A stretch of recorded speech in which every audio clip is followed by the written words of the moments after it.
The views and opinions expressed on any program are those of the producers and/or the persons appearing on the program, and do not necessarily reflect the views and opinions of FRC Media, Bristol Community College, or the City of Fall River.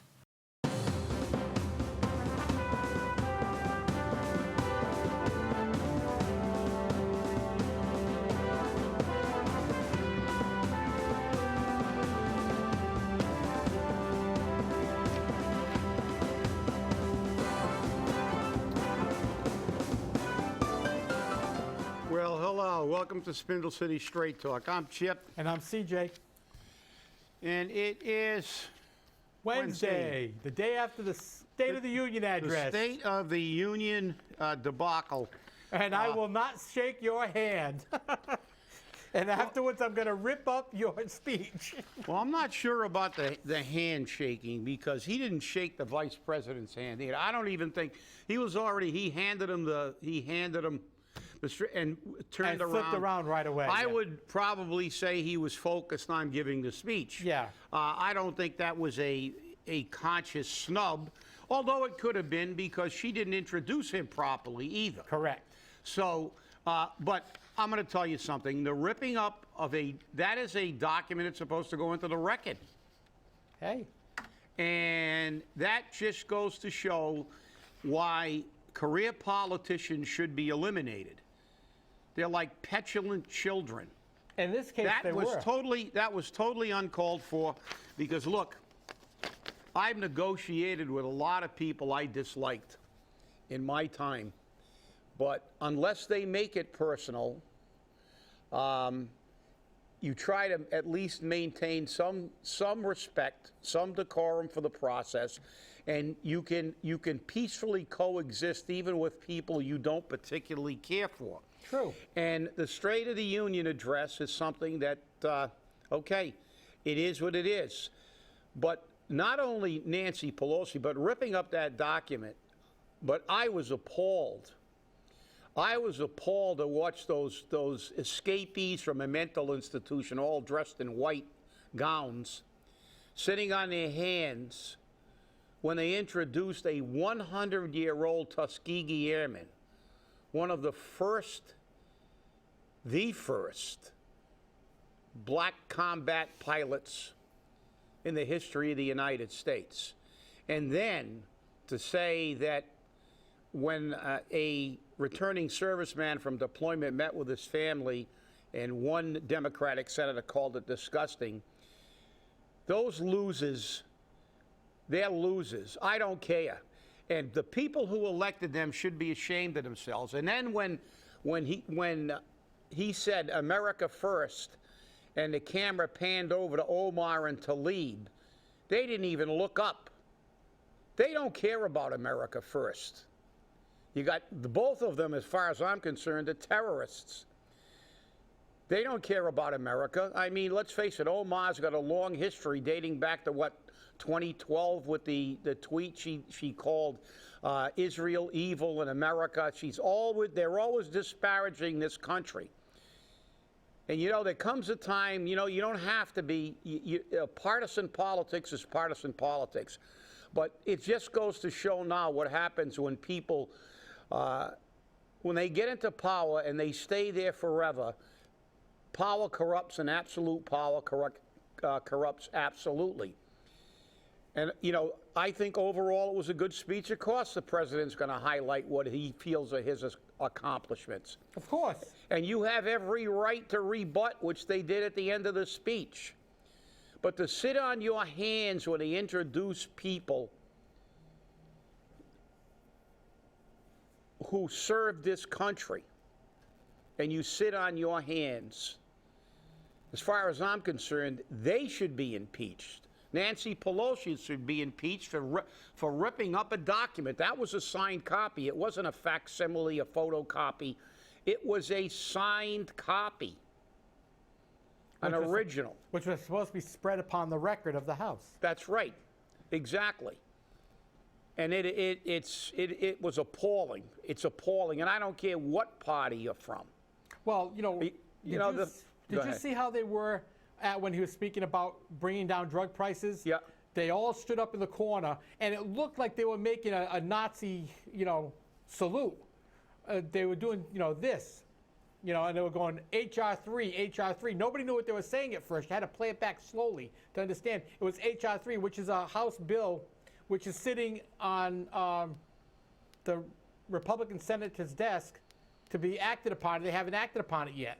And, I can understand why they would do that. They were trying to bring to a point that he's talking about bringing down the prices of drugs, but this bill's sitting there which is going to bring down the prices of drugs. Yeah, but what are they doing standing up in the middle of the State of the Union address when the president's making it? Let them go to the Senate and stand over there and yell HR 3. Right. Now you're going to, they condemn him for everything he does. And granted, sometimes he doesn't have, he's not filtered, and we're not either. So, I mean, it's kind of, I'm not gonna be accused of the pot calling the kettle black. So there's, I have been unfiltered many times. But the fact is, you've got to look at what it was. It was a State of the Union, and if you want to dispute some of the achievements, that's fine. But when you introduce people and families and granted, Rush Limbaugh, not everybody likes Rush Limbaugh. Obviously, he's an extreme right-wing radio talk show host, but the man has been around in the business for years, and he is an icon. He created conservative talk radio. And to do the things that were done yesterday to me, especially as I said, that 100-year-old Tuskegee Airman looked like he was about 70 or 65. That guy was in tremendous shape, and he was.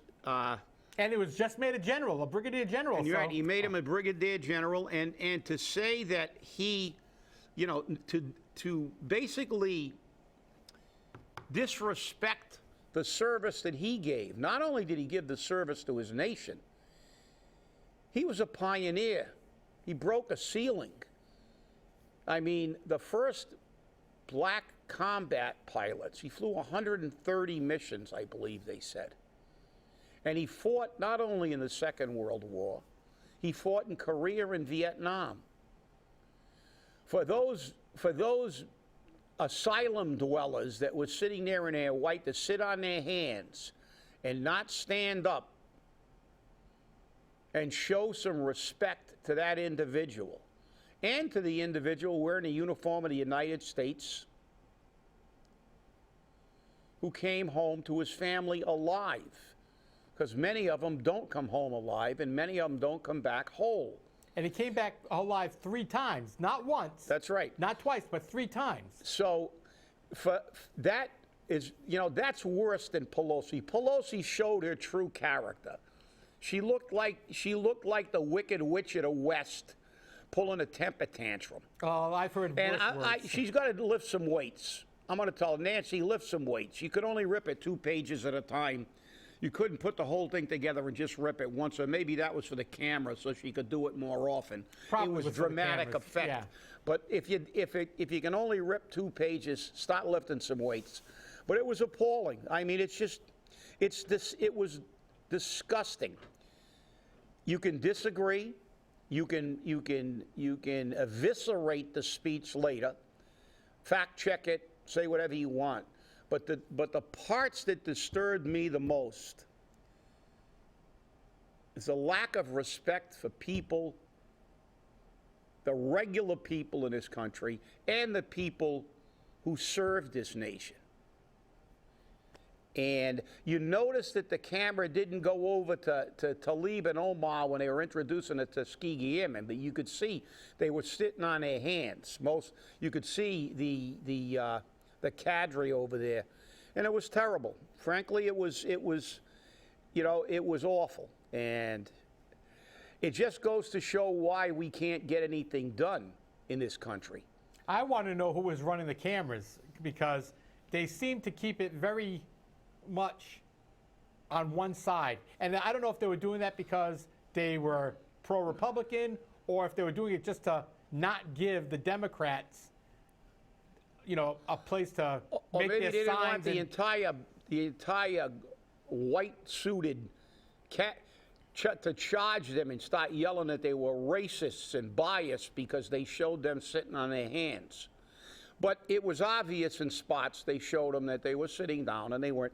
And like I said, you want to sit down, you sit down. But when you introduce 21-month-old child, a 100-year-old airman, an active military guy who just finished his 3rd deployment, you have absolutely no regard for what created this nation. These are the people. These are the real people. These are the people that you're supposed to represent, not illegal immigrants, not criminal illegals, because they made it a conscious effort not to move when they said that. And Pelosi looked like she got hit in the face with a defecation pie when he was talking about illegals and crime. And it's terrible. Like I said, you can disagree with all you want, but how can you not show respect and actually show disrespect to active military, to someone who not only was active, who fought in 3 wars for this country, as I said, who broke a ceiling. The first combat pilots, black combat pilots. And to sit on your hands for that shows a fundamental disconnect with reality that these people have. They go up there, they get their $175,000 salaries plus all the other little bennies. They get the great health care. They get their free pharmaceuticals. And they frankly don't give 2 craps about you or me. Until it's election time. Until it's election time. Or unless they're raising funds. And that is disturbing to me. I'm sorry. That's disturbing. We had that is, you know, that I had to get that one off my chest, because I'll tell you what, I was furious, because I saw her immediately when the speech ended. She stood up, and you could tell that was orchestrated. Yes, she was probably thinking about that all day and all night, what she was going to do. But I'll tell you what, even the New York Post crucified her.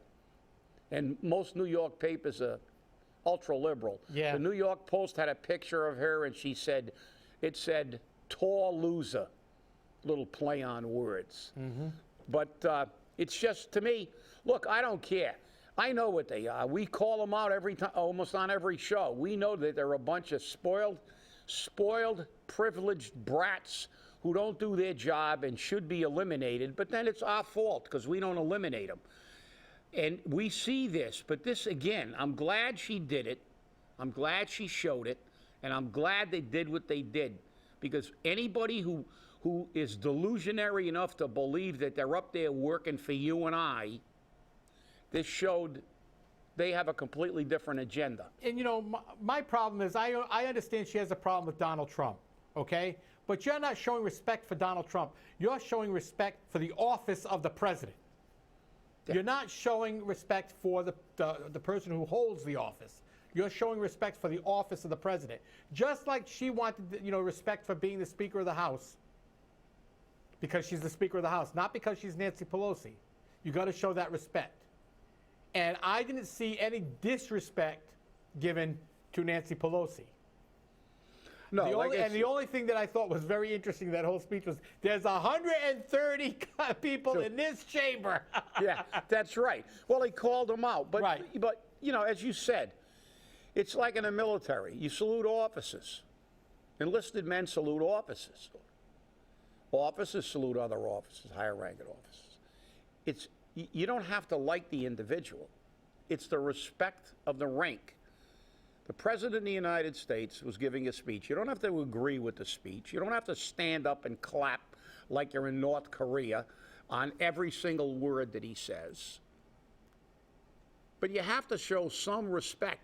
And when they deviate from political rhetoric and a list of accomplishments with you, which you may agree or disagree with, when you introduce 100-year-old men, a 100-year-old man who fought in 3 wars, and you can't show that individual the respect? These are the people that this country their sacrifice is what keeps this nation safe and built this nation. And it's wrong. I'm sorry. You can get as political as you want, but there comes a time where you have to show respect. I do not. There are times where I disagree with what certain military advisors advise. I mean, I've disagreed with going to Afghanistan since day one. Genghis Khan didn't want to go in there. Which says a lot. Which says a lot. Genghis Khan looked at that place and said, you can't fight here. It's all choke points and mountains, and the terrain is too difficult. You can't control the people. They know where they're going here. And Russia was there for 10 years. And if Russia couldn't bring that country into line, when Russia has absolutely no regard for the Geneva Convention, they don't care who they torture, who they kill, and whatever they do, whatever will get them to their end goal. 10 years, they broke the Russian economy. Afghanistan's what really finished off the Russian economy. The money they spent 10 years in Afghanistan really broke the Russian economy. That's why I was opposed. I knew that was going to be a never-ending war, generation after generation after generation. It doesn't matter if you kill the entire generation. The next generation will grow up, pick up AK-47s, and fight again. That's why they call it a guerrilla war, because you're in their country. They're not leaving. And you're always an invader. So, but look, it was in a way, it was kind of a good thing. People got to see how petty these politicians really are. The Speaker of the House, the third in line, ripped up a speech just for dramatic effect, like a petulant child. The Speaker of the House, who lives in her gated house, where if you're one of the derelicts that is crapping all over the streets of San Francisco, you can't get any states now. It went from a jewel districts to a place where there's people crapping all over the streets. Nobody can afford the rents anymore. So, as it says in one of the most famous books in the world, let he who is without sin cast the first stone. So, Nancy, you're not doing too well in your own district, and you're only running a district, and you only live in a city. What have you done to fix your own city? So, well, I mean, and they stuck it to Iowa, the Iowa Democrats, because they had a chaotic caucus that they still don't have the results on. And you know what really disturbs me? And in a way, it's funny. They tried to use the excuse during that time of, well, it's because we're trying to really be accurate. You know what got me? Think about the paradox of that statement. The Democratic Party is worried about accuracy, but Adam Schiff can get up in front of the Senate and make up stuff. Pretend he's reading from the transcript, and there's nothing there that's actually from the transcript. Right. And there are no consequences. See, isn't that amazing? People say, that's the thing. Politicians are above the law. They keep saying Trump isn't above the law. But he is, and so are you. You're above the law. If you did that, if you went in front of a court, this is supposed to be a trial, and lied your butt off,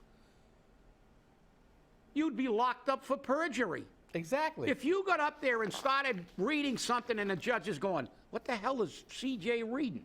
It doesn't say anything like that in here. And you portray that as an accurate representation of what was being said, that would be perjury. But now they're concerned with accuracy. Well, it just went to prove one thing: the Iowa Democrats can't lead a one-man parade. They still don't have the complete No, numbers. they don't. They're still at 62%, and that's been since 5 o'clock last night. So It's incredible. But hey, we're going what, over 36 hours now, and still no results. But Pete Buttigieg did declare victory. oh So, yeah, well, and then he will not be the nominee. And like I said, the problem is now they're already talking. I heard it today on one of the shows. They were talking about, well, it looks like it looks like Bloomberg's going to might be the nominee. He's the only one that's even like applicable to the situation, because they're saying, look, Bernie can't win. The reality is, if Bernie gets the nomination, he can't win. They're not going to elect a socialist. And so they're saying, what moderate do we have left? Buttigieg is from a small town. He doesn't have enough political experience. They don't think he's going to be a viable candidate. And obviously, it's an opinion. But they were saying, well, I guess Mike Bloomberg is going to be the guy. So, again, that shows it flies in the face of everything they say. The Democrats, the People's Party, well, the rich guy gets the nomination. The rich guy that didn't even run. He just started throwing some of his billions in TV ads, and it kind of shows how dumb their electorate really is. Here's a guy that's beginning to become a viable alternative for president that really didn't even participate in the process. He's just a rich guy that threw money in campaign ads. So far, we've never seen him in a debate. We've never seen him in any kind of forum. Everything is manufactured, canned commercials. He's got a lot of money. So, again, be careful when you vote. And that brings us up to lack of accountability. I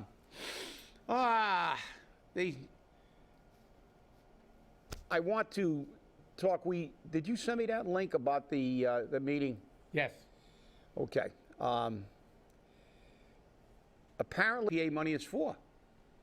You don't take that money and make this discretionary, or as Lou Pacheco, former bond. You bond for a specific thing.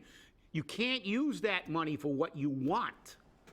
You have to use it for what it was designated for. CPA money is not there to shore up your budget. Your budget money is supposed to be used for budgets. So that's misappropriation of funds as far as I'm concerned. But then again, who cares? Apparently the city doesn't care. The city council doesn't care. The mayor doesn't care. Nobody cares. We had a circumstance where a man who's still employed went in front of the council, admitted he filled out a fraudulent overtime form, charged it to a department that overtime was not in, which is fraud. Misappropriated funds. And when he walked out, we all remember what was said, don't we, CJ? Yep. Yep. Keep your head down. It'll go, a couple of weeks, they'll be on to something else, and you'll be fine. And it did. And he did. And he's still here. Yep. Misappropriating funds. We take money out of the health care fund. We don't fund it fully. And we say that's okay. But they ran out of money, and we had to give them a $900,000 loan. They misappropriate funds. They have a contractual obligation to fund that.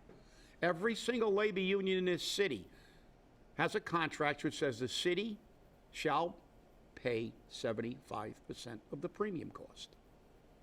Yet they never budget for their 75%.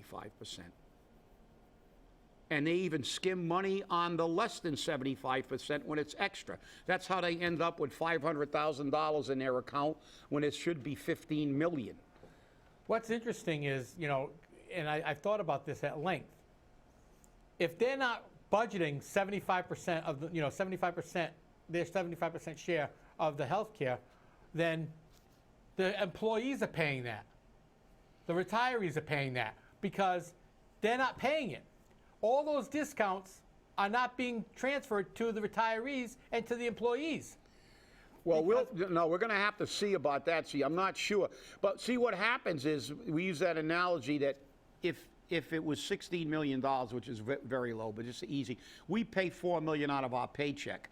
Now they pay the bills as they go along. What they do is the way they run this, which isn't the way they're supposed to. That's why they never have money. We have over $5 million in our trust fund. They should have $15 million. They got zero, nada, because they use it. But the fact is, if for the first 10 months we average $500,000 a month on their side, they should have $5 million left over going into the 11th month, because rather than spending $1 million a month for their $12 million, they're only paying $500,000. So now they got $5 million. So now the last 2 months of the year, we have 15 people with open heart surgery, a whole bunch of advanced cancer treatments, and we get whacked with $6 million worth of health care bills because we pay as you go. We're a self-payer. Blue Cross only administers the plan. Now they get a $6 million bill, but they don't have the money. They have to go rob it from somewhere else, because what they did was Mary Sahadi and her crew and Kathy skimmed all that money and diverted it to some other some other thing, and she said that on record, and I was told that. Matter of fact, she made the statement, we can use it for better things than healthcare.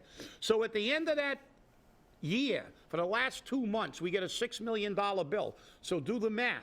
If they spent all that money, we've only got $2 million left, because they diverted all that money that they're supposed to be keeping in there till the end of the fiscal year. So now we got a $6 million bill. We're $4 million short, rather than $1 million to the good. Because had they budgeted the entire thing and kept it there for the entire year like they're supposed to, we would have had $5 million from the previous 10 months added to the $2 million. We'd have $7 million. So they would actually have $1 million left over. But rather than having $1 million left over, they're $4 million over budget. They're in the red, and they have to go. That's why we had to give them a loan a few years ago. It's not going to happen again, because I've already said I'm not voting to give them a loan again. And I am going to send a letter to the council stating that if they run out of money, it's going to be on them, because they're going to be aware of this situation. And I have had this conversation with the transition team, the mayor, so everybody they cannot plead ignorance. If there's an issue and there's not enough money, it's on them. But there are never consequences. People filled out a fraudulent, you would be fired if you were a mid-level supervisor and look, there's 22 state police being fired, right, for overtime? Yeah, that's what's left. Right, that's what's left after some other people got fired. There are 22 police officers being fired for overtime fraud. We had a department head commit overtime fraud, and he's still around. We've got another department head say, I backfill my budget with CPA money. That money was not given to you to backfill your budget. That money was given to you for a specific reason, and you did not use it. You use it to fill your budget, and that is malfeasance on the part of a public official. Are there any consequences? Just like there will be no consequences for Nancy Pelosi ripping up an original document. Why would there be any consequences? Come on. So I will close the show by saying, stay angry and impeach Nancy Pelosi. Hey, have a great day. We'll see you on Friday.